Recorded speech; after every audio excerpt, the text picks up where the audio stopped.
Fala, Vets! Estamos aqui para mais um episódio. Hoje, mês novo começando, estamos muito felizes com toda a interação de vocês nas nossas redes sociais. Continuem compartilhando para que mais médicos veterinários tenham acesso ao conteúdo e atinjam cada vez mais o sucesso. Sou a Luísa Macedo, estou aqui ao lado da Maria Grande, minha amiga, e juntas somos hosts desse canal. Olá, professor Milton. Olá. Então, gente, para começar hoje o mês a todo vapor, o professor Milton Morichim Filho.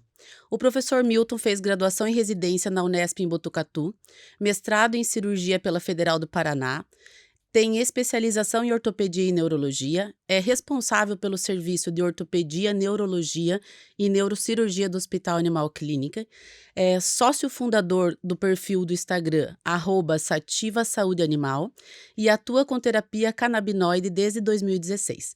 Novamente, seja bem-vindo. Eu que agradeço pelo convite, estava ansioso por Legal. esse momento, né? A Luísa, sempre tive muito contato com ela profissional e saber desse podcast foi extremamente gratificante poder vir conversar com vocês aqui. Ai, que bom. Seja bem-vindo, Milton. Obrigado mesmo. Eu vou começar abordando um assunto assim. Você se formou, fez residência, mestrado e foi para a área de neurologia e ortopedia. Uhum. Conta pra gente como foi um pouco dessa sua trajetória. E você sempre quis ser médico veterinário? Na verdade, vou começar dizendo que minha família inteira é de médico, né? Então sempre teve aquela situação de ser médico, não aquela pressão, padrinho do meu filho médico, todo mundo médico. E inicialmente até achava que realmente era medicina o meu caminho, né? Mas eu realmente acabei trilhando para veterinária e depois de fazer 3 anos de cursinho, né? Porque quem quer medicina não faz né? É 1, 2, 3 anos. Mas no 3º ano de cursinho eu realmente tive esse insight, se a gente pode dizer, por veterinário, porque sempre gostei mesmo. Lógico que a gente entra achando que porque a gente ama os bichinhos e é isso que nós vamos, né, querer, né, como medicina veterinária, mas foi o primeiro caminho para entrar mesmo, né. Agora, da veterinária para falar em ortopedia e neurologia, antes disso, já no primeiro período, eu já vi que, quando comecei a fazer a graduação, falei pro meu pai quando voltei, falei, putz, pai, gostei muito de ficar cortando anatomia, né, tesoura, bisturi. Meu pai, vai ser cirurgião, né? Meu pai é médico, né? E a partir dali eu fiquei com isso na cabeça realmente, né, que queria cirurgia e não sei se isso é o mais correto ou não, né, quando se fala em especialização, em residência, mas eu já foquei na cirurgia desde, na verdade, o primeiro período da faculdade, já me foquei nessa área. E foi indo, né? Então, dentro da que a gente entende hoje para ir para uma ortopedia, uma neurologia, neurocirurgia, o primeiro grande caminho é a cirurgia geral, conhecimento de cirurgia geral, né, essa qualificação, e foi o que eu busquei. Então, eu fui primeiro para buscar a residência em cirurgia, né, que foi quando eu fiz a residência na Unesp em Botucatu. Da residência, dependendo de cada programa, você tem muito mais focado uma área ou outra. Botucatu era muito forte em ortopedia, e isso foi o meu primeiro grande start, né, de querer, dentro da cirurgia, especializar para uma área que seria, né, a cirurgia ortopédica. Só que, obviamente, a clínica está sempre junto, né? E aí eu fui, né, indo para esse lado da ortopedia, as especializações, né? Cheguei a ser até já diretor da Associação Brasileira de Ortopedia e Traumatologia Veterinária. Nós estamos até, inclusive, ressurgindo com ela novamente, a Associação Brasileira. Interessante. Em breve ela vai começar a trazer novidades. E da ortopedia que comecei depois a trilhar a neurologia, principalmente porque eu comecei a falhar como ortopedista, né? Então, algumas doenças confundem-se muito, a ortopedia e a neurologia, às vezes envolve os dois sistemas. E eu comecei a ter uma certa dificuldade em fechar ou trazer diagnósticos diferenciais quando não era simplesmente o básico ortopédico de uma articulação, ligamento ou músculo. E quando tinha envolvimento do comando neurológico, né? E aí sim que eu comecei a perceber que tinha que estudar neurologia.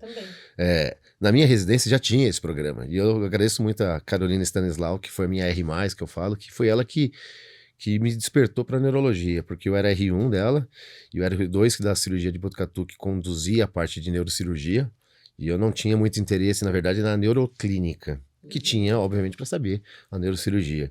E ela começou a me pressionar, que a gente ia virar R2 em poucos meses, eu assumiria, e eu não tinha interesse nenhum. Não tinha interesse. Na neuro, e que é uma área difícil de você compreender rapidamente, né? Exatamente. E por isso que eu acho mais engraçado, porque todo o meu caminho não foi para ir para neurologia. Eu fugi da neurologia, mas eu fui jogado para neurologia. E aí, quando vim para Curitiba, que eu realmente percebi que não tinha basicamente neurologistas aqui na Não, cidade. eu lembro, quando você veio, assim, era você em todos os lugares quase, né? Eu perdi muito mercado. Sim. Aliás, Era muitos... quem? Era o Milton, era o Milton. E eu formei muitos residentes estão no meu lugar, inclusive onde eu dava aula de graduação, na Tuiuti. Então, fui abrindo caminho, né, pro pessoal. Mas realmente, daqui aí eu comecei a perceber que aqui em Curitiba faltava muito a neurologia. E como eu já estava deficitário e eu estava vendo que não estava evoluindo, foi aí que eu fui para a segunda especialidade, né? Aí desde então, basicamente no Brasil inteiro, eu sou conhecido muito mais como neurologista, porque é o que me chamam basicamente, eu viajo o Brasil inteiro. Aí estou indo agora para Cascavel, por exemplo, para dar palestra, estava em Caxias do Sul dando um curso de neurocirurgia. E hoje sou basicamente lembrado como ortopedista em Curitiba só. Sim. Basicamente só em Curitiba, porque pelo Brasil é só para neurologia que o pessoal me lembra. Como é que pode, né? Um complemento que virou o principal. Exatamente. E hoje é minha paixão, É. né? Hoje é minha paixão. Mas eu também penso na minha área, porque eu sou endócrino. Uhum. Mas hoje eu tendo muito claro a geriatria. Uhum. Então também já penso e vou me especializar, porque eu preciso disso. É um complemento. A maioria dos meus pacientes são idosos, né? Uhum. Então falta aquela... Às vezes se perde mesmo. Então eu também penso assim, quem sabe? E agora na neurologia, mais ainda, porque a geriatria e a neurologia, por exemplo, neurocirurgia, né? Tumor intracraniano, essas coisas assim. Esse ano eu já operei 3 aí. Até fim de semana agora eu operei mais um paciente. Mas isso veio que quase sempre são pacientes idosos. Distúrbio cognitivo, vulgo Alzheimer dos cães, são os idosos, são os velhinhos que começam com, né, a confusão mental, começam com as alterações comportamentais, começam a incomodar a família, fica andando em casa durante a madrugada com tchac, tchac, tchac, aquele barulhinho, o vizinho de baixo tá odiando, o de cima porque fica ouvindo ele uivando o dia inteiro, a noite inteira. Então, a geriatria é a próxima especialidade do futuro. Demorou para a veterinária verdadeiramente se dedicar a isso. Não temos grandes, né? Eu tinha professora na época de graduação que já se intitulava geriátria, né? Mas era ainda primórdios ali, 20 anos atrás. E ali, existe né? pós-graduação conceituada nisso? Existe. Em Só geriatria? que em geriatria tem. Tem. E tem vários cursos muito bons. É, Eu já cursos, fiz uns 3, 4 Pequenos cursos de eu geriatria. já vi também, mas Porque- interessante. O que mais a gente fica pensando sempre é o quê? Você faz de tudo para manter aquele animal vivo por uma boa quantidade de anos, né? O mais possível, com qualidade. Só que daí chega lá, o paciente, você perde ele por causa da demência, né? Uhum. Então é triste. Cada vez mais acontece isso, né? A qualidade de vida, ela realmente é o grande objetivo pro velhinho, né? A gente sabe que envelhecer é impossível você brecar, não Todos existe iremos, ainda. né? Sim. Infelizmente ou felizmente, esse é o curso natural da vida, mas a geriatria, o velhinho, realmente, eles estão vivendo muito mais. Eu, quando prestei prova de residência, a gente estudava que cachorro, por exemplo, hérnia de disco, 8, 9 anos. Tem várias outras coisas que né, influenciam. Hoje, de 2, 3 anos, já operei paciente com 1 ano de idade, com hérnia de disco. A gente aprendia que cachorro pequeno vivia seus 15, 16 anos, não mais do que grande, isso, 7. né? Da York da minha mãe viveu 19 anos, né? Eu já atendi poodle de 22 anos, tem colega já apenas de 24, parece que poodle não gosta de morrer, né? Quer viver pra sempre, eu amo né? poodle. Eles são Highlanders, né? Nossa, poodle vive pra sempre, vive né? pra sempre. E aí, você vê, acho que no Guinness teve agora, né? 31 anos, 31 né? anos. Quer dizer, seria um equivalente a um ser humano de 200 anos, é muita coisa, é né? muita Mas a responsabilidade é nossa, a nossa medicina preventiva melhorou absurdamente, né? E a curativa também. Então, assim, estão vivendo muito mais, né? Então, as doenças geriátricas, e por isso que eu falo que essa é uma especialidade que vem junto com a neurologia, porque a demência vem junto, né? Sim. Então, E pensando na neurologia, você me chamou a atenção que você falou. Quem quer ser um bom neurologista tem que primeiro ser um bom cirurgião geral. neurocirurgia. Né? Neurocirurgia, perdão. Agora sim, me formei, quero ser um neurologista. O que eu faço? Quais etapas eu devo seguir? Acho que uma das primeiras coisas, aí eu vou ter que puxar a sardinha pro meu lado, que é, obviamente, começa pela graduação, por incrível que pareça, né? A anatomia e neuroanatomia é o que eu vejo quando eu vou dar os cursos de pós-graduação, que os colegas vêm para fazer uma pós-graduação que eles não sabem nada de anatomia, neuroanatomia e neurofisiologia. E isso gera realmente uma dificuldade e a repulsa pela neurologia. Então, a primeira coisa é, desde a base, se você quer ser lógico, isso para qualquer especialidade, obviamente, mas a neuroanatomia e neurofisiologia explica basicamente toda a linha de raciocínio que você precisa para atender um caso.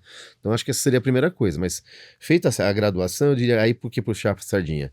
A Universidade de Tuiuti do Paraná, Foi em 2018, eu acabei saindo da Tuiuti e fui para Positivo dar aula, mas eu deixei meu legado ali, que foi a conseguir introduzir a neurologia como disciplina de graduação, não como optativa, né? E no começo me falaram que era meio loucura fazer isso, porque basicamente nenhuma universidade tem no currículo isso, nem inclusive Unesp, USP, né, das quais são as grandes referências, foi a FMG, mas posso estar falando besteira com relação ao FMG, mas até onde eu sei, o USP e o Unesp, por exemplo, não tem. E isso eu tenho visto que faz diferencial. Porque a neurologia, ela não é simplesmente só a neurologia, é o dia a dia do clínico, né, do batidão, porque eu falo assim, toda vez que eles têm aula de pós-graduação, eu falo, segunda-feira tá rogada a praga neurológica. Por quê? Na verdade, sempre existiram casos de neurologia, só que a pessoa não tem a capacidade de identificar que aquilo é neurológico, como justamente aconteceu comigo, de dar orto para neuro, para conseguir perceber que tinha envolvimento neurológico. Então, acho que esse é o primeiro caminho, é se conseguir uma graduação que tem neurologia, isso é fantástico, né? Eu tenho na Twitch, tem a professora Carolina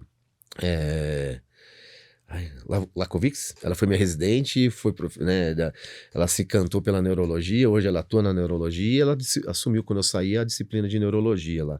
Então acho que isso já ajuda muito, porque a graduação é aquele primeiro impacto. Quando a graduação é ruim nesse sentido de, né, daí como é passada a informação, porque as pessoas têm essa dificuldade de neuroanatomia e neurofisiologia, aí você tentar traduzir isso para uma coisa um pouco mais palpável para o aluno, esse é o primeiro desafio. Então, ter a disciplina de neurologia ajuda muito na graduação. Mas como a maioria não tem, o passo seria realmente ter uma clínica geral, muito importante isso aí, e a cirurgia geral. Então daí a gente vai dentro da neurologia, se você quer ou neurocirurgia ou neurologia clínica, ou eventualmente as duas coisas, né? Quase sempre o especialista ele fica com a neuroclínica e a neurocirúrgica também. Mas se for para neurocirurgia, aí o caminho seria pegar uma residência em cirurgia. Nós não temos ainda programas de residência que são focados só em cirurgia ortopédica, só em neurocirurgia. Então você faz uma residência em cirurgia.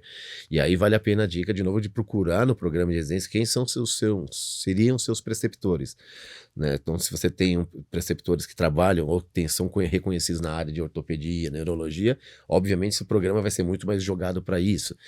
Não, é dentro da oncologia, oftalmologia e assim por diante. Então, existem faculdades que já tem, né? Por exemplo, a Federal tem oftalmologia, tem oncologia, tudo separado, odontologia, né? Talvez seja a única do país que tem esse diferencial. Mas, de modo geral, você caminha meio amplo, cirurgia e clínica. Procurando mentores que sejam da área para conhecer. Aí agora, hoje nós já temos, e hoje já dou aula também em cursos de pós-graduações, mas agora, depois de feita essa da residência em cirurgia, que seria um caminho a seguir, porque eles ensinam muito, e aí cai muito a parte de ortopedia, cirurgia ortopédica. E aí entra aquela briga, quem opera a coluna? Né? Se na medicina é a mesma coisa. É o orto ou é o neuro? Eu falo, o padrinho do meu filho ele é cirurgião de coluna, humano, né? Ele trabalha na parte de desvio angulares, aquelas pessoas todas deformadas, né? O eixo da coluna, e eles corrigem. E eles falam assim, né? Ele fala brincando assim que hérnia de disco, deformidade, chama orto. Agora, se for tirar tumor da medula, aí chama neuro, né, que ele fala. Mas na veterinária também entrou, né? Porque, por exemplo, eu entrei meio que gostando da neurocirurgia por causa da cirurgia de coluna. Mas o quê? Coluna no sentido de hérnia de disco, as coisas que fica quase sempre pro orto também na ortopedia veterinária. E essa é a grande briga, porque quando você fala que faz a neurocirurgia, as pessoas só pensam em cabeça. A coluna faz parte né, vamos dizer, da neurocirurgia. E aí você perde esse mercado, muitas vezes fica essa briga. Mas, geralmente, da residência em cirurgia, o próximo passo seria realmente aí sim as pós-graduações, seja na ortopedia ou na neurologia, realmente. Eu vejo que muitas pós-graduações de ortopedia, quando eles põem o ciclo de cirurgias de coluna vertebral. E aí sim acaba entrando toda essa parte de hérnia de disco, fraturas, luxações, que são, na verdade, neurocirurgias também, eventualmente, né? E a gente acaba ensinando, por exemplo, a abordagem para tirar tumor de medula e tudo mais. Quando a gente vai para curso de pós-graduação em neurologia, aí você vê que vai dar parte de neurocirurgia, esse perfil de aluno, geralmente, ele é clínico. E ele já tem mais dificuldade, inclusive, de lidar com os instrumentos da neurocirurgia, que é uma furadeira, brocas, os instrumentais específicos. E aí o que vem com formação ortopédica não vem dificuldade nenhuma, inclusive conhece os instrumentos. Tanto é que na pós-graduação de neurologia clínica, a gente sempre reforça muito a parte neurocirúrgica, porque do básico, do nome de instrumentais, porque você vê que são clínicos que estão se especializando na neurologia e que tem aulas de neurocirurgia. Então, na medicina é totalmente diferenciado a neurocirurgia da neuroclínica, né? Só que na veterinária a gente acaba indo para isso. Então, hoje eu diria que ter conhecimento, se quer ser um neurologista, clínica médica seria o fundamental.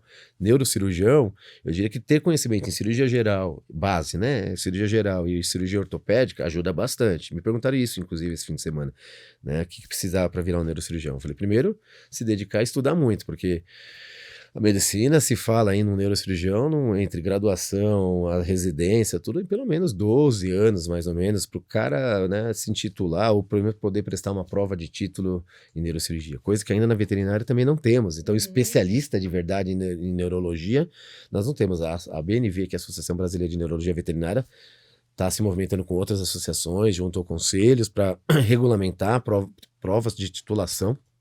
Então, eu acho que em breve, assim, pelo que eu vi aí da última reunião que teve, tá caminhando, mas acho que para os próximos, talvez 2 anos, a gente tem alguma posição sobre iniciar a titular. Algumas especialidades já têm a titulação reconhecida, inclusive em carteira de CRMV, né? Mas a neurologia ainda... O pessoal tá trilhando, a neurologia começou a ganhar muita força, não faz mais aí que...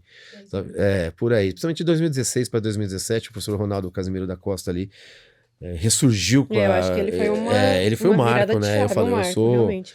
eu sou um fã dele, né? Admirador do serviço dele, a didática dele é fantástica, não tem uma pessoa que não assista uma palestra dele que não se encante, mesmo odiando a neurologia, porque o cara tem uma didática... Ele parece muito fácil. Ele transforma aquilo aí, eu uso muito, né, das dicas dele para ajudar os alunos. Como que é aquela palavra que ele... É o DINAMI-TV, né? Que são as iniciais aí que se usa para o diagnóstico diferencial. Mas realmente, assim, então... O desafio hoje é tentar encantar esse tem sido o meu objetivo dando aula, descomplicar para as pessoas pararem de ter medo da neurologia. E a gente tem visto que cada vez mais, assim, vai ter agora, né, acho que é setembro agora, o simpósio internacional da BNV, e a gente vê que cada vez mais está aumentando o público, né? Porque assim, são eventos totalmente especializados. Se a pessoa não tem um mínimo, ela boia, como o pessoal fala, né? Viagem na maionese total, né? Pela parceria. Pensando bem, se veja, se o médico veterinário tem a intenção de ser neurologista, então tem que começar cedo mesmo, porque 12 anos é muito isso mais. Não, isso é medicina, né? Na medicina, né? Ah, tá. Na veterinária, bom, se a gente for falar 5 de graduação, 2 de residência em cirurgia geral, já daria uns 7. Mais 2 pós-graduação, seja na outra, vai dar mais ou menos mais uns 8 a 9 aí, pelo menos. Exatamente. Né? É mais do que a maioria, né? Bom, então eu quero focar um pouquinho também no que você falou bastante sobre a residência. Uhum. Então, você se formou numa residência onde na época já era bem concorrida.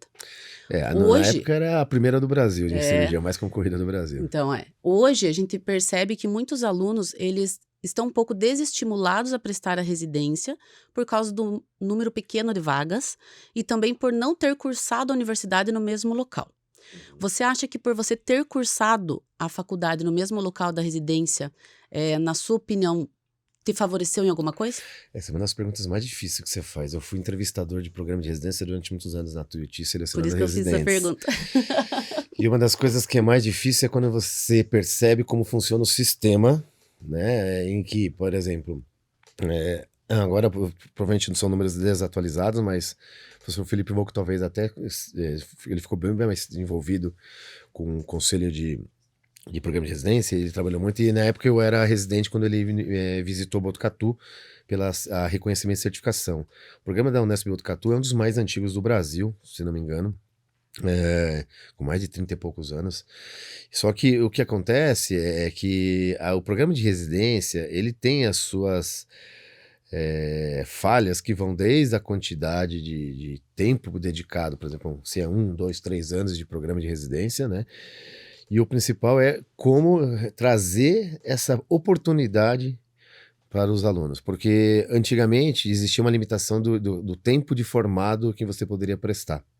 Então, na minha época de residência, até quando eu prestei em 2004, 2005, só poderiam até 2 anos de formado. Isso limitava basicamente ao recém-formado para eu poder prestar. Diferente, por exemplo, como é nos Estados Unidos, que não existe limite de data. de tempo de formado. Só que isso foi tentado mudar, aumentou para 3, agora já ouvi falar que tem programas com 5 e alguns até 100, no Brasil atualmente sim. Então isso abriu, aumentou, porque realmente os dados que eu tinha agora possivelmente desatualizados é que em torno de 5% dos profissionais formados por ano eram absorvidos para o programa de residência. Mas eu acredito que é por aí. E acho que na medicina, acho que era em torno de 60% na época ali, né? E agora vamos falar, né? Não chega nem aos pés do que é a veterinária, né? Pode oferecer de vaga. A quantidade é muito baixa. Só que a configuração do que é um programa de residência também ele é um pouco relativo aqui no Brasil, entre, né? Que se entende que um médico veterinário residente ele tem que ter um respaldo total dos seus preceptores. Muitas vezes o que a gente vê são programas que deixa o colega ali, a Deus dará, e de vez em quando aparece um professor. Então, acho que a primeira coisa é procurar um programa bom. E aí, se for ver isso, entre programa bom e a quantidade de oferta, basicamente, por exemplo, quando eu prestei na Unesp Botucatu, eram 2 vagas de residência de cirurgia, em que eram quase 50 candidatos por vaga. Quando eu entrei no vestibular, era acho que 20 e pouquinho, era muito mais difícil, né? Entrei em primeiro lugar, mas depois de não ter passado a primeira vez. Então, acho que uma das primeiras coisas é isso, não desistir. Porque residência não é fácil. Você está sendo a elite da medicina veterinária se você tem uma oportunidade de entrar num programa de residência. Né? Se fala que um ano de programa de residência equivaleria aí a 9, 10 anos de experiência de um profissional que está trabalhando no mercado particular para adquirir aquela quantidade de experiência em tão pouco tempo. Né? A intensidade é muito grande. Por exemplo, a Unesp em Botucatu, a gente chegava a atender 20, 25 casos novos por dia. Sim, eu fiz meu estágio curricular na USP e realmente a USP é gigantesca. Era muita loucura.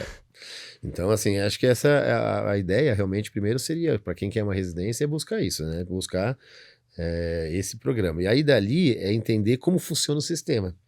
Por quê? Porque tem faculdade que tem protecionismo com relação aos alunos da casa. Não de maneira, vamos dizer, ilegal. Sim. Mas, obviamente, existe uma preferência pelo aluno da casa.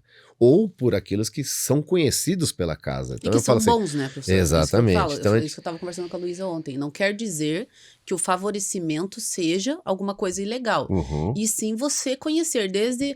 eu tenho lá o programa da prova. Então, eu conheço o professor. Eu imagino que aqueles tópicos, eu sei o que ele gosta de perguntar. Isso me favorece. O professor saber que você é empenhado, que você tá lá já há 4, 5 anos batalhando por aquilo, também te favorece.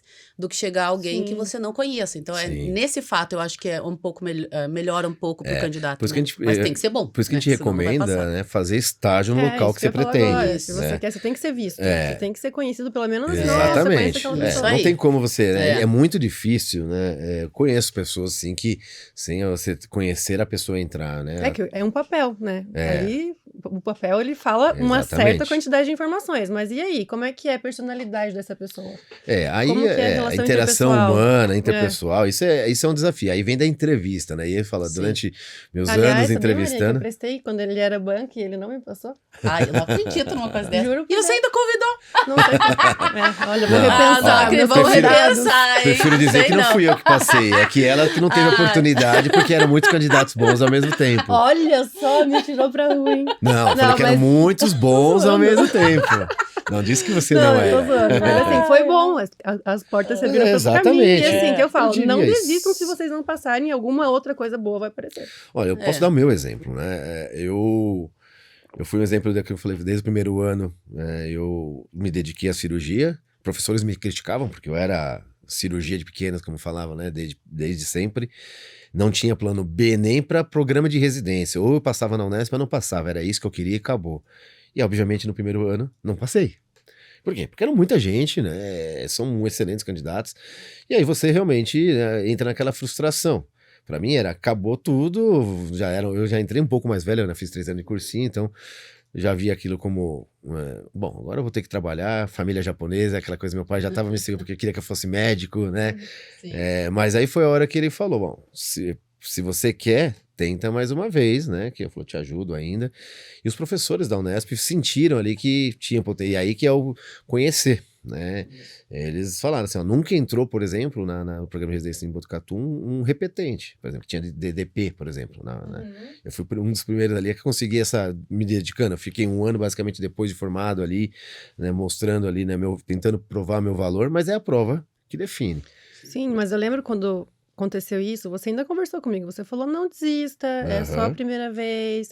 Só que daí, realmente, abriram-se outras portas. Foi quando eu fui para Belo Horizonte, trabalhar com o Rabelo. E aí, assim, a vida me levou. Mas, com certeza, se não fosse isso, eu tentaria de novo. Porque eu acho que... às vezes, né, a gente tem que saber interpretar, né? E nunca ver só o lado ruim da coisa. Hoje eu consigo ver mais desse jeito, tentar de pegar o lado bom da coisa e aprender com aquilo e tirar uma lição para evoluir, né? A gente, lógico, sofre o baque, que foi o que aconteceu, que eu falei, agora eu vou embora, eu vou virar um clínico geral mesmo, pensei, né, vou cair no mundo.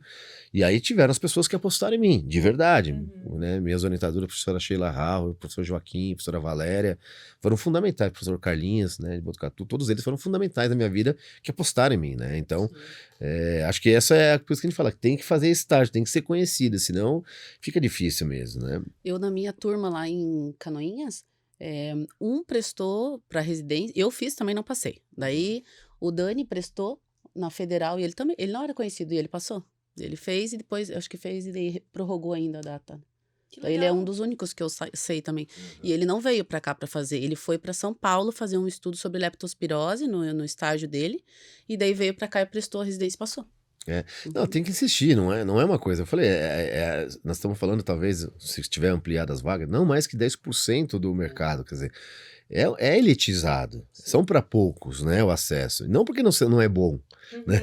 É porque é uma quantidade muito pouca de pessoas boas prestando uma prova, então, e muitas vezes, né, eu tenho residentes que prestaram que não vingaram agora, que nem estão exercendo, né, assim, a especialidade de maneira... Isso é uma coisa engraçada também, né, às vezes a pessoa é muito boa, faz uma residência muito boa, com mentores muito bons e sai no mercado vinga, não vinga, porque na verdade às vezes tem que tomar muito cuidado, que é o tal do que gosta de verdade, né? Porque muitas vezes se você é jogado, porque já tem, né? Às vezes você é influenciado pelas pessoas que estão ao seu redor, e aí você acaba indo para uma especialidade, ou vai arriscando, e às vezes não é bem isso que você quer. Mas tem o glamour, né, em cima também, né? A cirurgia sempre é o glamour, né? Foi o meu caso. Eu sempre quis cirurgia. Achei que queria, né? Eu tô tentando incentivar a minha filha a fazer estética pra cuidar da mãe dela, não tá querendo. Já une o útil ao agradável, né? E aí, anos depois caiu na anestesia, e hoje em dia eu me sinto muito realizada. Eu acho, eu vejo você, eu conheci você. Né? Você ainda falou, você combina muito mais com a anestesia. Eu falei você. Eu acho que você combina muito mais com a anestesia do que com a da cirurgia, mas... Agora, falando nisso, uma coisa que você é professor, neurologista, neurocirurgião, mas eu vejo você operando e eu vejo o brilho no seu olhar. O centro cirúrgico é o seu local favorito na medicina veterinária? Eu quase não consigo ficar mais, eu falo. Quando eu era professor, eu fui diretor do hospital, coordenador de programa de residência, então a parte burocrática é infernal, né? A administração do hospital veterinário, tudo. Isso te tira muito do centro cirúrgico, né? Chegou uma época que eu entrava uma vez por semana no centro cirúrgico com meus residentes, assim, sendo que antes eu ficava o dia inteiro no centro cirúrgico. E é a paixão. Cirurgião que é cirurgião, sim, exatamente, se sente à vontade dentro do centro cirúrgico. E assim, eu amo operar, né? Eu amo cirurgia, na verdade, de modo geral. Mas realmente, como professor, né, é desafiador você transmitir esse amor, né, mostrar isso, porque não sei, né, a nova geração de hoje, eu falei, esse foi um dos motivos que eu parei da aula de graduação. Eu senti muito esse conflito de gerações. Hoje é uma geração que tem valores muito diferentes do como a gente aprendeu, os sistemas com eu fui ensinado e educado, e eu vejo que hoje talvez já não seja a melhor abordagem para um público como hoje, eles são extremamente tecnológicos. Meu filho nasceu mexendo em tela touch, que via ali, ficava fazendo assim na TV, eu falava, não, filho, não é assim. Né? Pra gente tinha que aprender a mexer no controle, aquela pilha ficava batendo porque não funcionava a pilha. Né? Então mudou, né? Também uma geração que é imediatista, né? Não gosta muito de entrar em conflito, porque né, se ofende muito fácil. Né? Fala que hoje, desde que todo mundo aprendeu a se ofender, a ofensa virou uma grande arma. Né? Todo mundo se ofende com uma certa facilidade assim, gigantesca. Quer ter muitos direitos, mas nada de dever. Né? E aí eu senti que isso está refletindo no ensino. Né? Isso virou um desafio. Então... hoje, né, mostrar essa cirurgia, essa vontade, querer centro cirúrgico, é o que o cirurgião sempre quer, é ficar no centro cirúrgico, mas muitas vezes acaba não sendo. Sendo professora, realmente a gente sai muito, né, da graduação para ficar na sala de aula, mas é a vida, mas eu realmente hoje graduação diminui bastante. Eu ainda Sim. gosto muito da aula, mas mais para pós, né? Professor, então eu gostaria de saber quais são os critérios que você utiliza para indicar a craniotomia. Eu já li alguns artigos que falam que a sobrevida é pequena Uhum. depois da cirurgia. Isso é verdade? Na verdade, acho que o que falta, e assim que eu tenho trabalhado muito com meus tutores aí para mostrar o que é o espaço-tempo biológico, ser humano e dos animais. Então, quando você, de repente, né, vai falar de um tumor intracraniano num ser humano, eventualmente você vai falar, o médico deu 2 a 5 anos de sobrevida. Fala, bom, 2 a 5 anos dá para fazer muita coisa? Obviamente dá. Se com qualidade de vida são outros 500, mas seria isso. E é isso que eu trabalho com os tutores. Quando a gente chega e fala assim, né, que aí vai a dificuldade do diagnóstico precoce ao tratamento precoce e o maior prognóstico com qualidade de vida. Muitas vezes ele fica esbarrado na clínica geral por muito tempo, até as pessoas se entenderem que é neurológico, por exemplo, 50% a 60% dos pacientes iniciam a primeira sintomatologia de um tumor intracraniano com crises epiléticas, convulsões. E o clínico geral vai lá, começa com o gardenal da vida e fica segurando o paciente, cozinhando aquele paciente para depois tomar a decisão de buscar a causa. Tratar aí a crise epilética, a convulsão, isso é tratar a sintomatologia. A mesma coisa assim no médico, eles falam, toma, você tá com febre, toma dipirona pro resto da vida e vai embora. Não, mas por que eu tô tendo febre? Não, toma dipirona pro resto da vida que vai passar toda vez. Não dá, você tem que ir atrás da causa. Você tem uma infecção de garganta, você vai tomar um antibiótico. As crises epiléticas também é a mesma coisa. E aí falta isso buscar. Aí quando vai descobrir que tem tumor intracraniano, aí geralmente não é já mais o neuro, é o clínico geral. Aí ele vai mandar pro neuro, só que até chegar no neuro, aí você vai então estabelecer a conduta diagnóstica, estabelecer o diagnóstico, para aí sim falar qual é o plano de tratamento. Nesse período você já perdeu às vezes aí 4, 6 meses. Quando você fala num tratamento de uma aneuplesia intracraniana com sucesso, no primeiro momento, vamos falar entre cirurgia, quimioterapia, radioterapia, as principais modalidades, a gente falaria entre início do processo, a finalização, né, no sentido de perda de qualidade de vida, talvez uma eutanásia, ou a finalização da vida do paciente por si só, não mais aí que 1 ano, talvez 1 ano e meio, alguns casos, tem as exceções né, 2, 3 anos, mas isso é fora da curva, né? Assim como tem paciente com 1 semana também vem a falecer após o diagnóstico, mas a maioria a gente vai falar e trabalhar em 6 meses a 1 ano, vamos dizer assim, de início ao fim. E aí quando vem para mim, eu falo, basicamente eu tô trabalhando já com 6 meses já, final. E aí os tutores falam assim, mas doutor, mas vale a pena? Aí eu pergunto para eles, o que é o valer a pena? É financeiramente? É qualidade de vida? É tempo de expectativa de vida? Aí ele falou, só 6 meses. Eu falei, pois é. Aí é que eu entro nessa e muitas vezes os tutores entendem e se convencem que é possível o tratamento. Eu falo assim, os 6 meses que nós estamos falando do nosso espaço temporal não é os 6 meses biológico de um cão, por exemplo. Um cão e um gato. Nós estamos falando de uma faixa, dependendo de raça, porte, mas é de 5 a 7 anos. Então você está recebendo uma notícia que o seu médico falou assim, por mais triste que seja, falou assim, você tem um tumor, infelizmente você tem, podemos tentar a cirurgia, em que ela pode te oferecer de 2 a 3 anos de taxa de sobrevida. Então seria o que o cachorrinho ali poderia aproveitar biologicamente com você, com a família. Agora, lógico que esse espaço-tempo, para nós, é muito curto. Né? Então é o que a gente fala, o tempo é relativo, né? Aquele filme Interestelar, não sei se vocês viram, né? Não sei se você viu que aí o cara vai viajar e volta, ele tá na mesma idade e a filha tá extremamente mais velha. É relativo, para ela passou uma vida inteira, para ele não, foram minutos. É a mesma coisa com os animais, o tempo deles é diferente. Então, eu falo, se a gente consegue oferecer qualidade de vida para vocês curtirem ele por mais 6 meses, isso é um sucesso, é uma vitória. Não se fala geralmente em cura. A gente sabe que a cura de um tumor intracraniano é muito baixa, mas o controle da doença, a qualidade de vida, isso é possível. Né? Então, há anos atrás, aí, sempre me pediam palestra com o título, né? Craniotomia na medicina veterinária, é viável? Né? Coisa do além, aquelas coisas. Hoje a gente sabe que não, existe, mas a gente vai realmente levar como critério, principalmente essa questão, idade, vale a pena? Eu já quebro, eu pelo menos tento quebrar essa visão dos tutores com esse tipo de argumento, que o tempo, seria a mesma coisa que falar assim, quem tem tumor intracraniano também nos seres humanos? Geralmente são os idosos. Eu tive um tumor intracraniano, juro, você sabe disso. Eu operei, e assim, até me chamou a atenção no que você falou, que quem descobriu não, quem suspeitou foi a minha gastrologista. E ela passou falou, ela pra mim. Ela falou assim, eu tinha muita enxaqueca e vomitava. Ela assim, vamos fazer uma tomografia só pra excluir. Eu tava com hidrocefalia com 16 anos. E tinha um tumor na pineal que comprimia a circulação do líquor. Então, assim, veja, se o clínico também tem que se atentar, né? Porque... E uma coisa em relação ao tempo que você falou, eu sempre comento também com meus clientes. Se Deus não me levar antes, provavelmente vou ver tudo que eu estou fazendo para o meu paciente, né? Eu vou ver isso.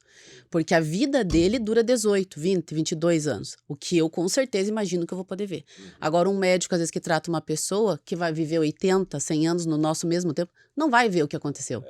Então, eu sempre explico isso para eles. O que eu estou fazendo hoje é pensando lá na frente, porque eu vou ver o que vai acontecer. E é diferente do ser humano também. Né? Então, eu acho que essa primeira compreensão do espaço-tempo ajuda muito eles a entender por que vale a pena. Muito legal nunca tinha pensado nessa abordagem. Eu geralmente tenho, assim, sucesso nessa compreensão deles aí pensarem se vale a pena ou não. Porque aí vem a parte financeira, obviamente, né?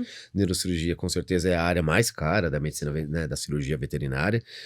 Mas, por exemplo, né, o penúltimo que eu tirei na Animal Clinic era a Gorducha, uma bulldog inglesa, que ela começou com uma sintomatologia, inclusive, que foi bem desafiadora, até a gente suspeitar realmente de um tumor intracraniano. Ela tinha aqui na fronto parietal, que ele fala tão comportamental, movimentação, e crises epiléticas delas estavam realmente chamando a atenção. Foi feita a cirurgia, né? E aí, assim, mesmo a equipe da Animal Clinic, tu não fica apavorado com o pós-operatório de um crânio, né? Fala, ela tá com a cabeça, levantou e ficou pressionando a cabeça. Eu falei, calma, gente, é tudo alteração comportamental. Isso era 24 horas após a cirurgia. Eu falei, calma, né? Deu 5 dias, ela foi embora pra casa andando, reconhecendo a família, né? Tá bem. Começou de novo já a aparecer um pouquinho de crise epilética. O que significa isso? Possivelmente já voltou. É o espaço-tempo. Nós estamos falando aí mais ou menos já de quase 2 a 3 meses pós-operatório. Então, já existe a chance realmente nesse espaço-tempo ter passado 1 a 2 anos nosso. E aí o tumor pode estar voltando, que é outra coisa que a gente fala, porque a gente não tá falando em cura, né? O tipo de tumor que nem o dela era um tumor que era mais agressivo, o tipo celular. Então, gera uma expectativa realmente de que vá voltar em algum momento. E isso é importante trabalhar, né? Eu sempre falo que tem que falar a verdade, trazer os números, trazer a estatística para o ser humano é mais palpável, mas não pode esconder. Tem risco de morrer? Tem que falar a verdade, né? Eu gosto de trabalhar desse jeito e basear a medicina em evidência, né? Como eu sou professor, né, e assim, dou muita aula de pós-graduação, eu prefiro sempre ter a evidência científica ao meu lado. Isso às vezes gera aquela sensação de uma medicina um pouco atrasada. Porque você, quando tá com a novidade, você que tá fazendo, você é o primeiro a fazer. Daqui 5 anos descobre que aquilo era uma porcaria. Só que já foi. Quantos pacientes passaram por você que você fez achando que era o máximo e não era? Então, a base da evidência, você está um pouquinho atrasado. Quanto? Geralmente de 5 a 10 anos atrás, porque é o tempo que você espera de estatística chegar. Por exemplo, né, cirurgia de joelho, por exemplo, TPLO. Durante anos ficava, não é bom, não é bom. Hoje a gente sabe que é, né? Então essa tal da estatística que é o importante mesmo para entender. Mas geriatria, tumor, é possível, mas precisa ainda as pessoas entenderem que suspeita-se, né? Tem que se suspeitar. Por exemplo, convulsão é um sinal que pode suspeitar. E eu, assim, noto até na indução anestésica, às vezes, ou no comportamento do cão, quando chega e a gente observa, você sente que tem uma coisa neurológica ali, que não é um paciente. Daí eu sempre comento com o clínico, dá uma investigada, vai pro neuro, porque a gente conhece o cão normal, né? Sim. Isso, né, não sei se seria quando vocês perguntaram sobre uma situação engraçada, se eu poderia citar agora. Com certeza. Você acabou de falar tudo, comportamento. Eu, quando saí da residência de Botucatu, né, eu estava numa residência de formação cirurgião, na minha cabeça eu era só cirurgião, e tinha, obviamente, já encaminhado para ortopedia desde sempre, mas a minha visão quando eu vim para Curitiba era para ser cirurgião ortopedista. Era isso, fato, é o que eu queria. Isso foi em 2009. E aí eu, né, vim para um hospital aí de referência aqui de Curitiba, e na época tinha quem acabou de entrar tinha que dar plantão clínico. Aí já foi meu primeiro tormento, porque plantão clínico não é minha área, tô lá para operar uma coluna de emergência, não atender um cardíaco descompensado. Né? E aí, obviamente, inclusive o primeiro caso foi um cardíaco descompensado. Eu tive que ligar na época, namorava uma anestesiologista. Eu falei pra ela, me ajuda, porque eu não sei nem por onde começar, né? Mas teve uma vez assim, né, que eu também tava no plantão no começo, então perdidão como clínico, porque não era a minha área, né, desse tipo de plantão. Aí 3 horas da manhã toca a campainha, aí eu vejo na cama uma senhorinha com um gato, né? Eu falei, bom, né, vamos lá ver o que tá acontecendo. Trouxe a senhorinha para dentro, comecei a conversar, falei, né, o que tá chamando a sua atenção, né, porque 3 horas da manhã, e ela assim, não, as pessoas falam que a gente às vezes é louca, não sei o que, eu fiquei pensando se eu trazia ou não para você, doutor, porque meu gato tá estranho. Eu falei, mas o que tá acontecendo, né? Ela assim, olhou pra mim assim, meu gato fez fu pra mim. Eu falei, mas peraí, fu, sabe, assim, eu falei, peraí, gato faz fu, né, pra todo mundo. Ela, não, mas o meu não faz pra mim. Eu falei, não, é gato, é comportamento, igual falar que cachorro não late, lógico que ele vai latir. Às vezes ele late pra você porque tá olhando pra você, ou latiu porque emitiu o som ali, não que ele está fazendo. Não, doutor, ele olhou muito fixo pra mim e fez fu. Aí eu falei, ele tem alguma coisa. E aí, né, naquela coisa, né, a parte comercial, não, então tá bom, olha, nós estamos no meio da noite, você quer que acione a equipe tudo, né, porque ela falou, não, eu quero que faça tudo. Eu falei, olha, pelo horário, né, ela, não, quer que faça exames. Eu falei, não, aí consegui convencê-la a esperar, então ela internou, e dia seguinte de manhã, né, aciona a equipe do hospital, faz exame de sangue, tudo, e o pessoal, mas por quê? Por que você internou? É porque o gato fez fu.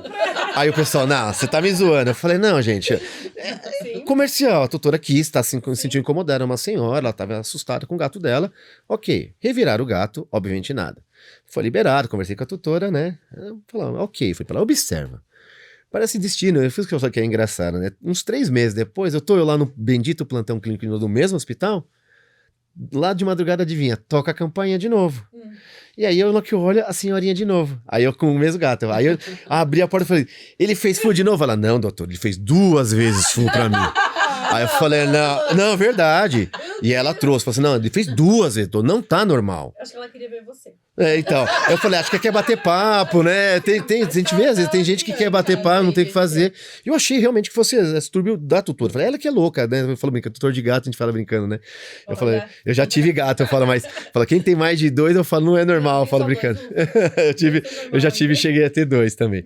Mas aí o que aconteceu, né? Internamos de novo. Virei piada no hospital, porque eu tinha internado de novo. Um gato que fez fu 2 vezes. E o pessoal me zoando, né? E aí, sim, o que foi, você falou sobre comportamento. Então, essa história, né, que foi o engraçado, foi tudo isso. Mas aí, logo na sequência, eu fui para um evento de cirurgia geral e tal. Mas tinha lá vários profissionais e tava num bar. Papo de bar, conversando. Eu tava contando essa história para um amigo meu e tinha um colega neurologista do lado. Ele não estava verdadeiramente participando, ele estava ouvindo. E eu falando, porque ela fez fu 2 vezes, todo mundo dando risada, não sei o quê. Aí eu falei, tá vendo, é tutora louca, né? Aquela coisa que você já não considera, e aí você vai por pura ignorância, não interpretar o que ela estava dizendo desde o começo. Foi quando o sinologista me cutucou e falou, Milton, você parou para pensar que ela tá reclamando de comportamento do gato dela? Eu falei, tá, mas fu, qualquer gato faz. Ela falou que o gato dela faz. Eu falei, mas assim, gato faz fu, ela falou que o dela não faz. Isso é uma alteração comportamental. Aí ele só me falou assim, procura alguma coisa no frontoparietal desse paciente. Falei, como assim? Faz uma toma de cabeça. Adivinha que apareceu? Um tumor do tamanho de uma laranja. Aqui. 3 meses eu comendo bola num comportamento que ela já reclamava lá atrás. Comportamento.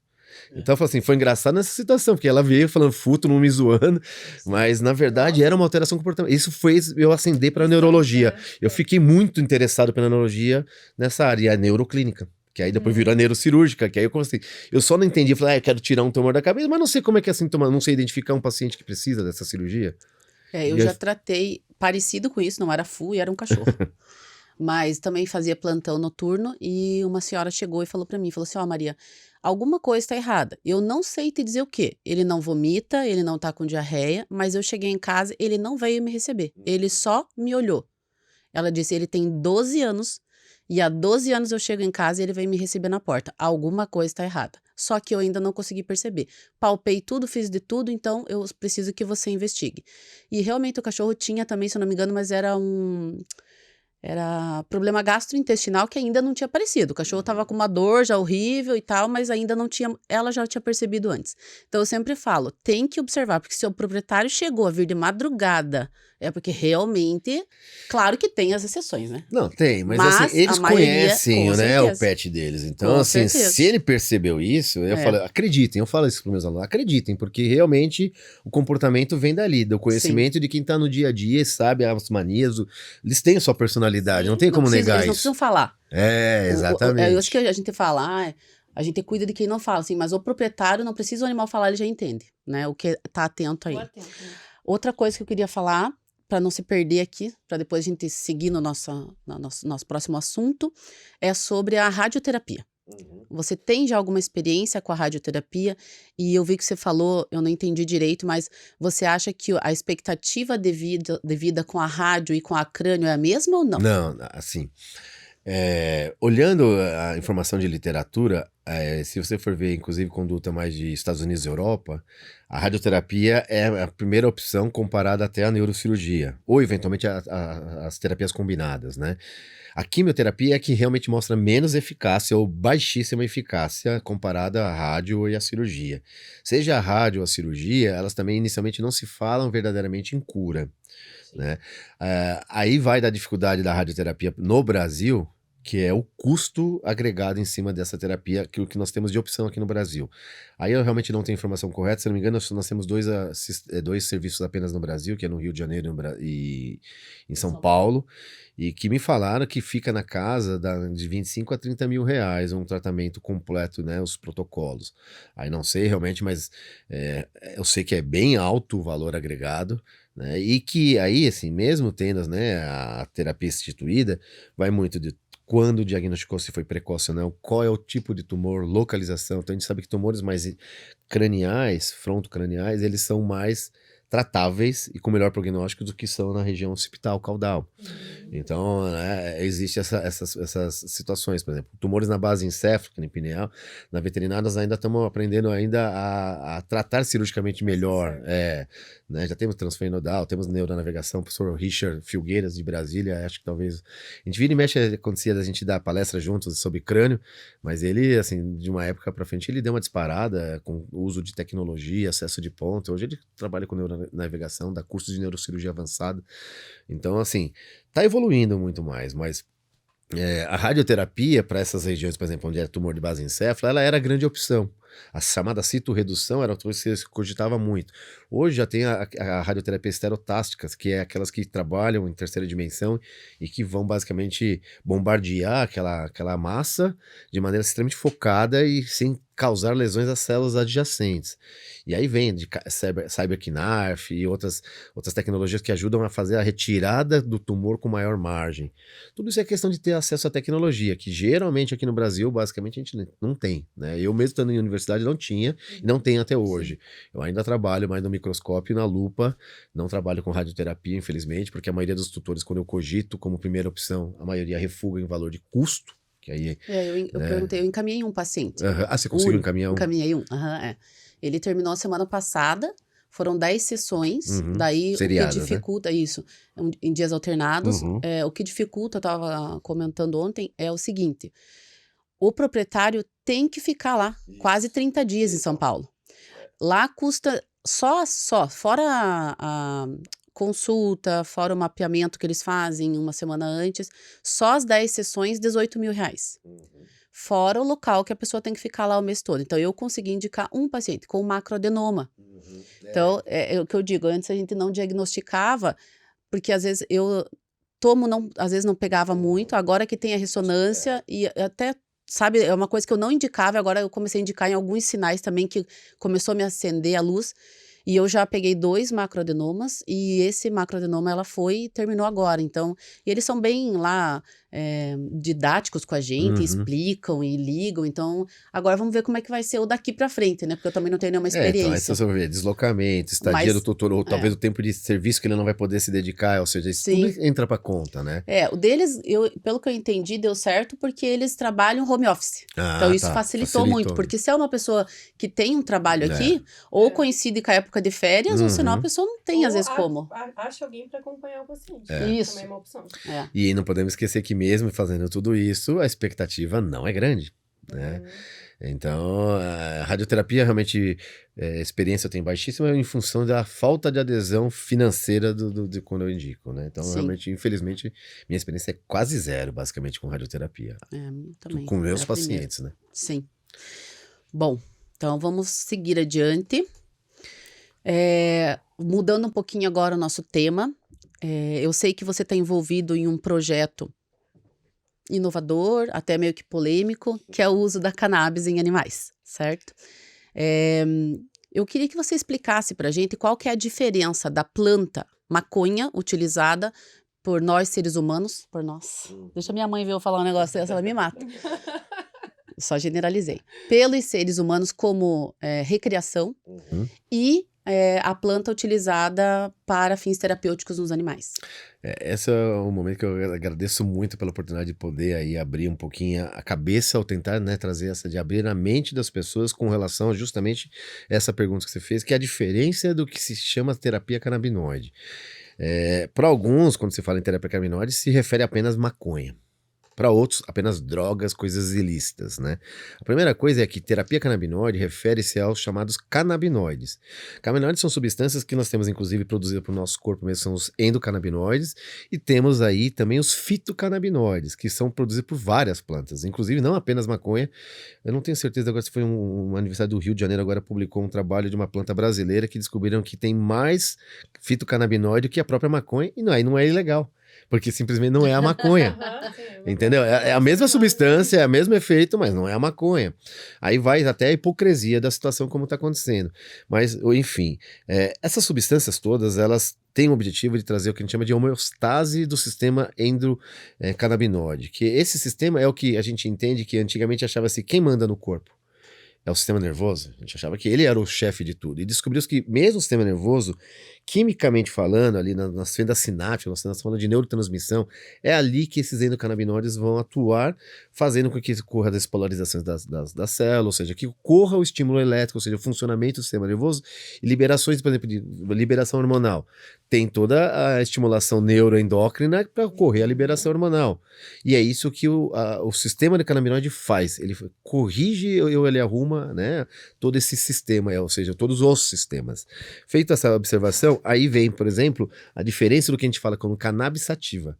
Cannabis sativa é a espécie da planta que tem as suas, vamos dizer, suas raças, né? E aí a gente tem entre cannabis sativa, que a gente vai falar do cânhamo, que do inglês vem hemp, e temos a maconha, que do inglês vem como marihuana. Tem que ser feita essa distinção, porque o cânhamo não tem THC, que é um dos canabinoides muito utilizados recreativamente pelo ser humano, enquanto a maconha ela é rica em THC. Tá? Não significa que um ou outro seja ruim ou não, inclusive a gente tem as duas, têm caráter extremamente benéfico medicinais, tá? Mas tem que fazer essa diferença. Por quê? Se uma pessoa vai lá e falar, eu tenho uma maconha aqui, uma maconha, vamos dizer, né, genericamente, eu fumo maconha, e aí você vê a pessoa tá formando cânhamo. Se ela falou que teve os efeitos psicoativos, é mentira, é psicossomático dela, porque ela não vai ter. Porque o cânhamo tem 0,2% de THC, basicamente ele tem o CBD. Alucinógeno. Aí que tá, vamos corrigir, não é alucinógeno, não existe alucinógeno, a pessoa não alucina com maconha. Ela não. Não, então você falando, ela não alucina com maconha. Então, isso é uma das coisas erradas. Quando a gente fala psicoativo. Então não vê. Não, de jeito nenhum. É mentira. Não, totalmente mentira. Isso é totalmente mentira. Isso aí são as drogas sintéticas. São as sintéticas. Mas não, isso é uma coisa que precisa corrigir muito. Ótimo, porque você veja. Eu já imaginava que não, que tinha um efeito alucinógeno. Não tem um efeito alucinógeno. Ela é psicoativa, ou seja, ela estimula os receptores, o sistema nervoso. E aí tem os receptores CB1, CB2, que falam que é mais o THC ou o CBD que estimula de maneiras diferentes. Todos os órgãos, inclusive, têm receptores canabinoides, todos. Tá? E basicamente todos os mamíferos têm. Na verdade, quase fala que quase todos os seres vivos têm sistema de canabinoide. É fantástico essa descoberta. Então, o que acontece é que o THC ele vai estimular mais o cérebro. E aí sim as conexões vão se estimular. Daí você vê, por exemplo, né, músicos da MPB que fumavam maconha para escrever músicas. De onde vinha a criatividade? Desse aumento de conexões em fumar isso. Não é porque ele pirou, olhou gnome e começou a escrever uma música. Não existe isso. Não existe alucinação de jeito nenhum. Nossa, minha mãe falava que a gente ia ficar lesado. Tal. Isso é outra coisa também. Já tem provas aí de que perda de memória, isso não é mentira. Não é verdade isso. Não sei, mas se você então, aí que acontece. Não, então, aí o que acontece? Depende de quando ela começou, por exemplo, se ela na adolescência, né, na formação do amadurecimento do sistema nervoso, não se fala dos 14 aos 18 anos, por exemplo, não se recomenda o uso crônico, que aí sim pode gerar danos, sim. neurológicos, tá? Não sou médico para assumir isso, mas lendo os trabalhos a gente sabe disso. Burrice, mas assim, sabe aquela pessoa que ela tem um delay? Então, aí, inteligente, aí sim. Agora, por exemplo, dessa situação, o delay vem também das substâncias que são inaladas, dependendo do tipo de planta que ele está fumando, por exemplo. Consumo, porque muito THC, baixo THC, aí pode gerar letargia ou excitação, tá? Por exemplo, então quando você fala, por exemplo, só o CBD ou o THC tem mais chance de, às vezes, gerar excitação do que o CBD somente. Então, deveria ser o contrário, não ficar só letárgico. Então, a combinação, e aí que vem da terapia, que às vezes a combinação e são mais de 140 fitocannabinoides, por exemplo, que existem. Então, existem os mais famosos, inclusive o tal do haxixe, que é o delta 9 THC, é o haxixe, que é o que? Como se fosse o THC potencializado, vamos dizer assim, de maneira bem simples, né? Não dá tempo de ficar dando uma aula de terapia canabinoide, mas a ideia, então, é que, tendo conhecimento sobre essas substâncias, veio, então, a maconha. Que a maconha é rica em THC. Então, o que se visou e trabalhou inicialmente, que é o que nós temos de maior evidência em veterinária, é tudo com CBD.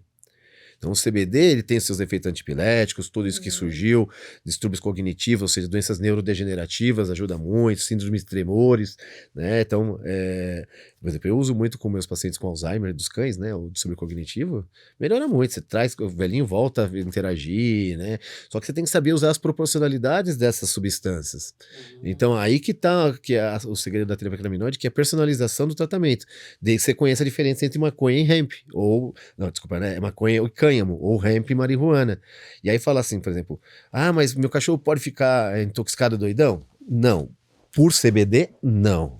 Agora, a maconha, ou seja, o hemp, o cânhamo, não morre de CBD, não existe nem relatos verdadeiramente, nem ser humanos, nem em animais, de morte por intoxicação. Mas ele é separado totalmente ou ele tem uma fração pequena do THC? Não, a extração aí vai aí por isso que a gente fala assim, pegar óleos caseiros, aquelas coisas que o pessoal faz, a extração e a quantidade, ela está associada à temperatura do que você coloca na hora da extração, então, ou seja, então tem todo um processo bioquímico ali que você consegue extrair as substâncias de maneira correta, senão você pode ter uma planta com alta quantidade de certa substância e você extrai em temperatura errada e você não aproveita, ou ela degenera e você perde aquela substância. Então hoje está na moda na terapia canabinoide humana não usar diretamente o CBD e o THC, mas os precursores dessa substância.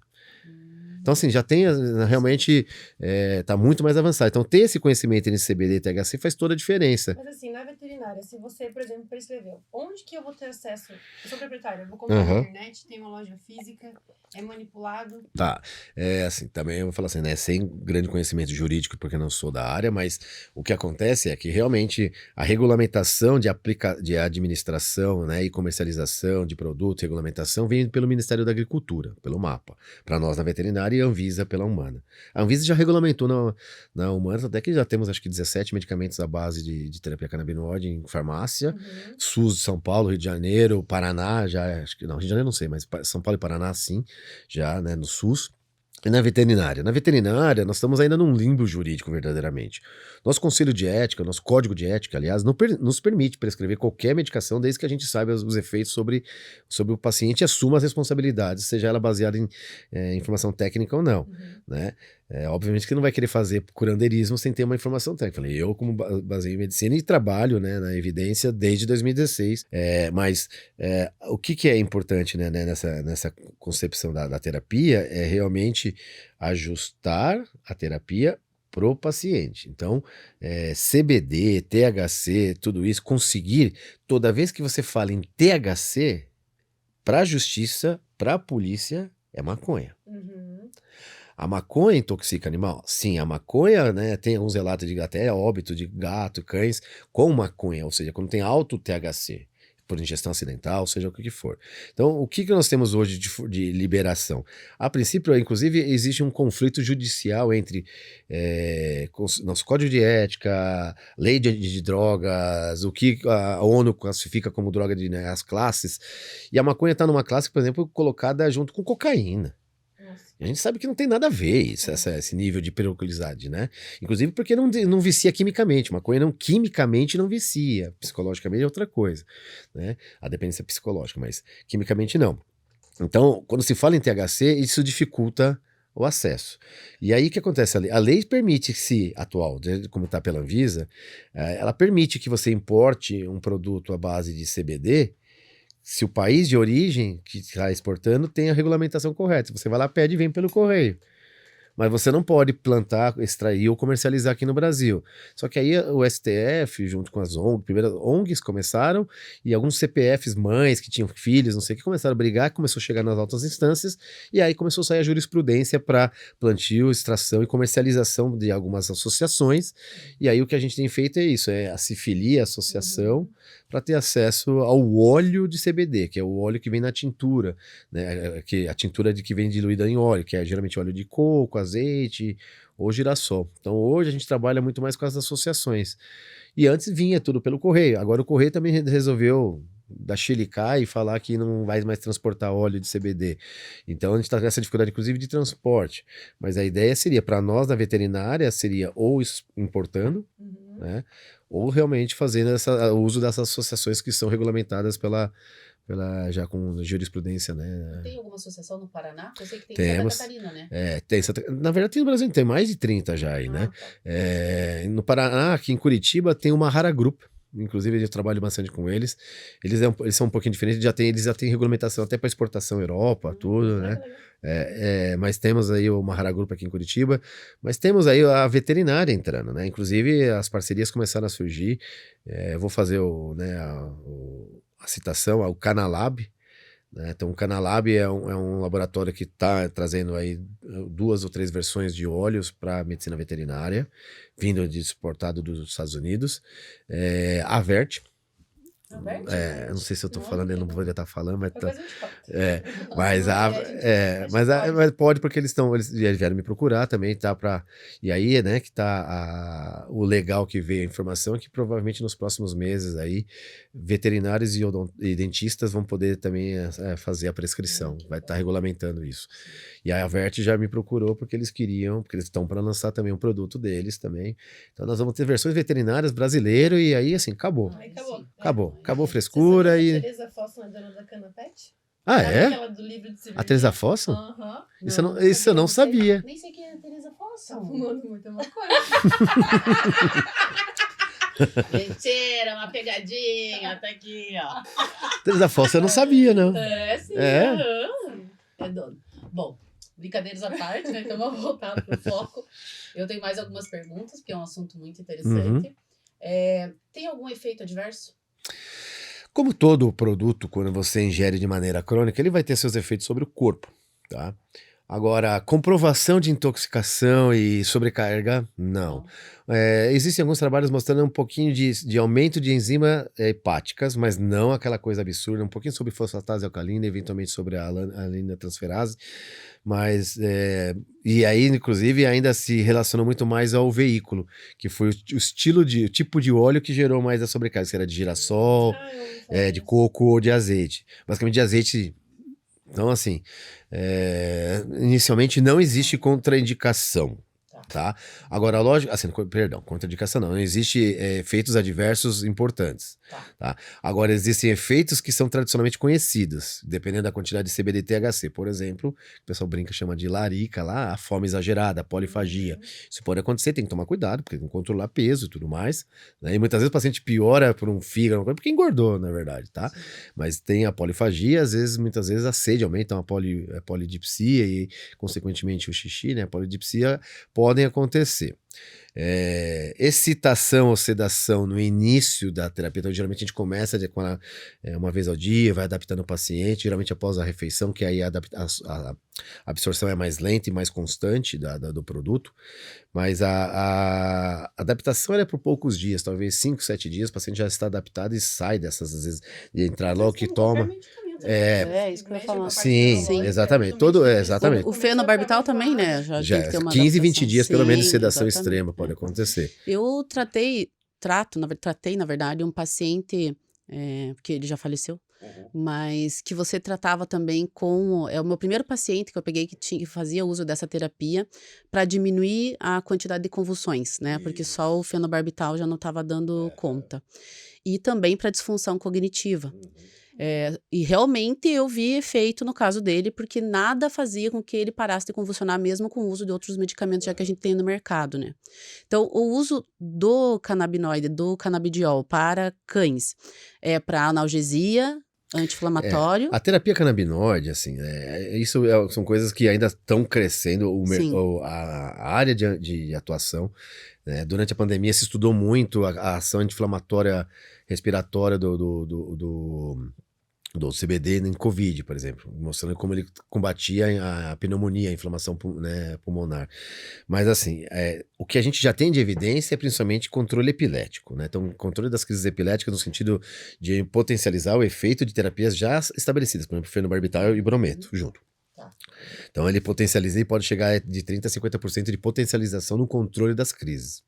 Porque ele age em outros receptores. Exatamente, porque é um mecanismo completamente diferente. Ele, na verdade, ele corrige a tal de homeostase, então ele faz voltar a funcionar melhor a sinapse e tudo o que está acontecendo, as despolarizações, basicamente. Só que, assim, não é recomendável como terapia única ou substitutiva a todas. Isso que é outra coisa que vem das pessoas dos colegas que estão fazendo o que eu falo que eles estão fazendo campanha pela maconha, né? Eu falo assim, fazendo realmente aquela de defender a maconha. Endeusando. O consumo recreativo, né? Então eu falo assim, eu não gosto de fazer essa parte de puxar para esse lado. Eu gosto de trazer a parte da medicina mesmo. O recreativo, aí seja lá, né, governo se quer ou não liberar, mas realmente o difícil é isso, né? De realmente trazer a parte da terapia funcional. E aí, né, quando a gente fala em indicar, que as pessoas acham, por exemplo, que tá usando para tudo. Cachorro piscou, as pessoas estão prescrevendo para cão e gato. Inclusive, gato é muito mais resistente à terapia canabinoide que o cão, vale um adendo, isso é importante. Mas o que a gente tá vendo é como foi célula-tronco. Como saiu, tudo jogava célula-tronco. E não é bem assim. Então, a terapia canabinoide, o que a gente tem de evidência é controle de crises epiléticas, esse é o principal. Se sabe que ela tem ação anti-inflamatória crônica, ou seja, ela não é como os anti-inflamatórios tradicionais, ela atua em mecanismos de estimular o controle inflamatório crônico, por exemplo, por isso que doenças de distúrbio cognitivo, que é a inflamação crônica que, com a evolução, melhora, por exemplo, breca esse tipo de sintomatologia. Analgesia crônica, principalmente dores articulares, que já se sabe que a cápsula tem receptores endocannabinoides, por isso que responde bem ao processo de desinflamação e controle da dor. Então ele tem esse processo, essa propriedade. Dali, desses duas principais, que é dor crônica e distúrbios, vamos falar, neurodegenerativos e crises epiléticas, então, né, que para ser humano é síndrome de Tourette, Alzheimer, Parkinson, e na veterinária, principalmente o distúrbio cognitivo, dali para frente estão surgindo outras indicações. Eu não gosto e acho até incorreto usar o termo antitumoral, tá? Mas já existem evidências com relação a mudar o ambiente bioquímico e neovascularização, ou seja, diminui a capacidade daquele tumor se desenvolver. Ele não vai matar o tumor, ele não é um quimioterápico que vai lá e destrói. Então, assim, falar em cura que tomou, eu diria que a evidência não existe ainda, né? Em veterinária, por exemplo, zero isso, né? Basicamente. A outra coisa que está surgindo muito é para as imunomodulações, doenças imunomediadas. Então, o povo da dermato, por exemplo, está vendo para doenças ectópicas, aquelas coisas assim, o pessoal da dermato está começando a querer usar também. Tá? Então, assim, temos ainda essas indicações mais claras. Só começando, mas ela tem, então, várias outras opções que pode ser usada. Então, não só para artrite, artrose, epilepsia, distúrbios então, neurodegenerativos, até para... como fala, para distúrbios de movimento, que então, são coisas que a gente também não tem certeza. Então, assim, tá começando, mas ainda a área é mais dor e sistema nervoso central ali, né? Principalmente, sistema nervoso central não, sistema nervoso, né? Central periférico, ou seja, mais para as doenças neurológicas e para dor crônica é o que a gente tem de maior evidência ainda em medicina veterinária. Mas teve agora o congresso, mês passado, retrasado, o Internacional de Ortopedia, que eles me chamaram para dar palestra, né, sobre o uso da terapia canabinoide na ortopedia.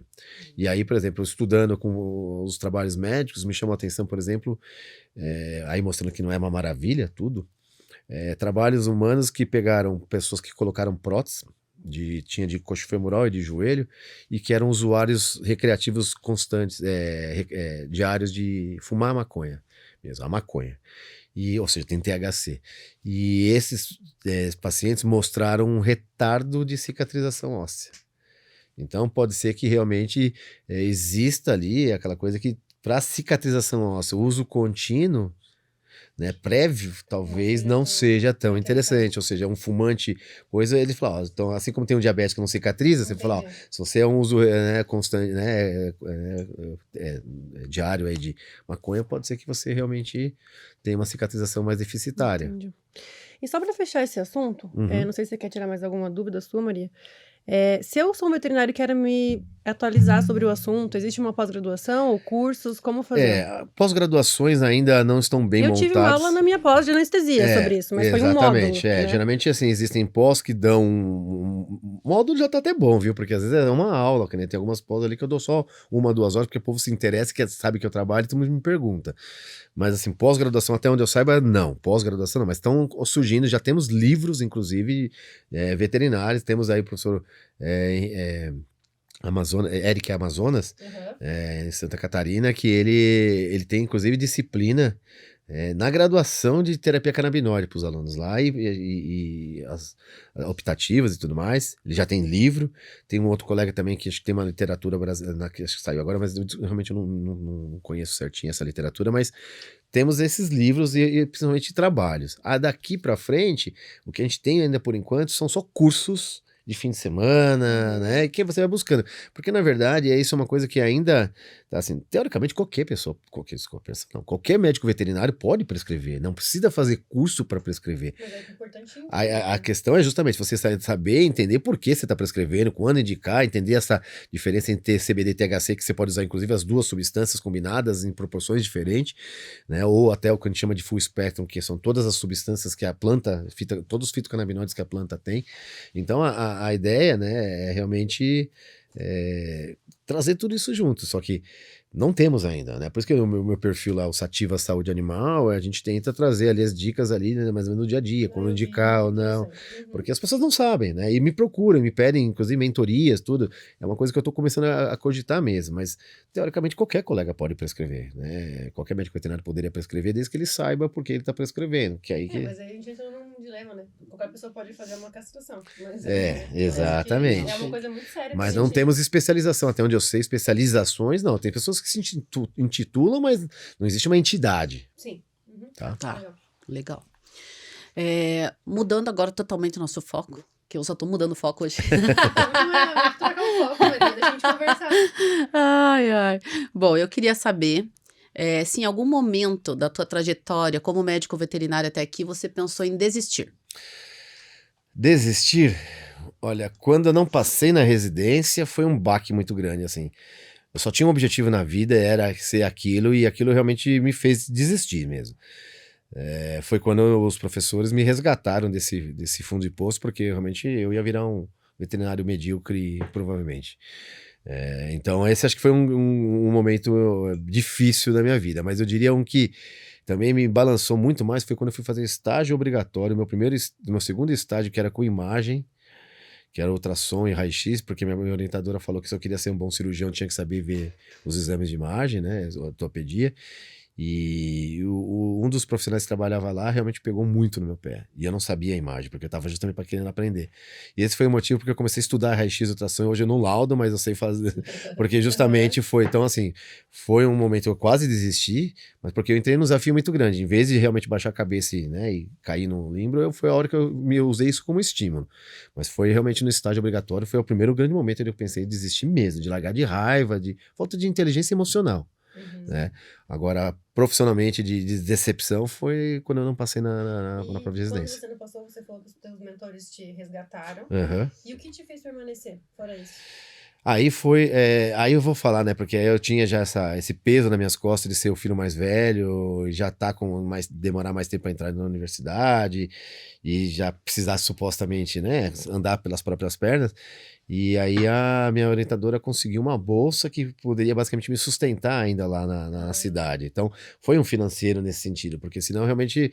Aí depois, quando eu falei que tinha conseguido a bolsa, meu pai falou, não, mas eu te ajudo a ficar mais um ano. Então, obviamente, aí teve, né, como dizem, o patrocínio, que sentiu que realmente, se os professores fizerem esse esforço, acho que foi isso que ele viu, né? Se os professores fizerem esse esforço para me manter lá, ele viu que provavelmente alguém viu potencial em mim, né? Sim. Então foi mais ou menos, mas foi dinheiro. Ai, muito Bolsa de obrigada. residente. Agora a gente vai começar o quiz, então. A primeira pergunta que a gente geralmente faz é a sua história mais engraçada. Não sei se você lembra alguma outra mais engraçada que você contou, que foi muito engraçada a história dele, né? Do Fufu. Puxa, outra engraçada. Bom, acho que do Fufu é o que eu tinha planejado. Essa é o que eu tinha planejado. Tá. E um nome que te inspira na medicina veterinária? Eu diria que o Ronaldo Casimiro da Costa, sendo neurologista, é uma pessoa que eu admiro muito. E a medicina veterinária em uma palavra para você? Bom, vou ser bem paixão. Para mim é paixão. A gente é viciado em a gente é chato. Minha irmã fala, pô, vocês só falam de veterinário o tempo verdade. todo. É insuportável. Não, é verdade. Tem mais que 2 veterinários na mesa, acabou, né? É só É veterinária. paixão. É paixão. Pra mim veterinário é paixão. Legal. Foi muito legal nessa conversa. Obrigado. Nossa, hoje soubemos de conteúdos inovadores, anatomia, muito bom, maconha. Sem ativismo, ó. Eu não sou ativista, eu falo isso. Tô brincando. Eu tenho certeza que outros veterinários vão se inspirar na sua história, Milton. Parabéns. Obrigada mesmo. Obrigado pelo convite. Foi um prazer imenso aqui poder participar. Que bom. Então, quero agradecer novamente a Glick Boutique e a Gráfica Ativa, nossas parceiras. Vocês acompanharam em julho quantos presentes e descontos que a gente forneceu lá do nosso Instagram, durante todo o mês. Não deixem de compartilhar e continuem acompanhando que agosto tem muito mais. E também a Fórmula Animal, né? Sempre produzindo doses certas de amor e carinho, até na forma de presente para o nosso convidado querido. Obrigado. Obrigado, Fórmula Animal, aí pela lembrança. Obrigado Cheio mesmo. de coisas legais aí dentro. Depois eu vou dar uma olhadinha aqui. Gosta. Obrigado mesmo. Então, pessoal, chegamos ao final de mais um episódio. Eu não queria, né? Mas tenho certeza absoluta que o Dr. Milton contribuiu muito para nós hoje aqui. Para você que pensa em entrar numa residência, para você que atua em medicina veterinária e talvez queira atuar em ortopedia e neurologia, ele deu muitas dicas para nós aqui hoje. Espero que todos tenham uma ótima semana e até o próximo episódio. Quinta-feira, meio-dia, não esqueçam. Tchau, boa semana. Tchau, vem pro Fala Vet. Tchau, até a próxima. Obrigado. Milton, obrigada. Obrigada.